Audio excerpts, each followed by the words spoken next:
બે દિવસ પહેલાં પરમવંદનીય પૂજ્યપાદ ગધેથડવાળા ગાયત્રી આશ્રમ છે એ બાપુનો ફોન આવ્યો હતો.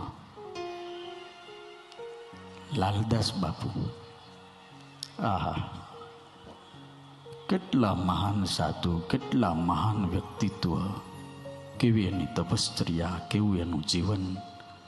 મેં સાંભળ્યું. પુનિતભાઈ મને એક વખત કીધેલું અને બાપુએ મને કહેતા હતા. વર્ષો સુધી એને ગાયત્રીની સાધના કરી, માત્ર તપ કરી. આશ્ચર્ય તો એ છે, આજના આધુનિક યુગમાં, આજનો આધુનિક યુગ છે, મોબાઈલ વગેરે હાલતું નથી, ટીવી વગેરે હાલતું નથી, ગાડી વગેરે હાલતું નથી, ફ્રીજ વગેરે હાલતું નથી, ઇન્ટરનેટ વગેરે આપણને ઘડીએ હાલતું નથી. આવા યુગની અંદર એ મહાન સત્પુરુષને વંદન કરવા પડે કે એના આશ્રમમાં ટીવી નથી, એના આશ્રમમાં મોબાઈલ નથી, એ મહાન સત્પુરુષના આશ્રમમાં પોતાની ગાડી નથી.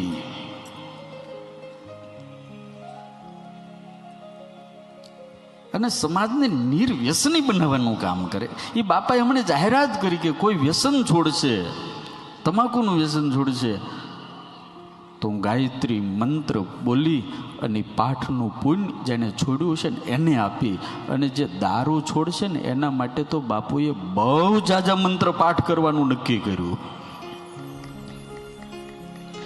એ ભાગ્યવાન છીએ, આવા સાધુ આ ધરતી ઉપર બેઠા છે યાર.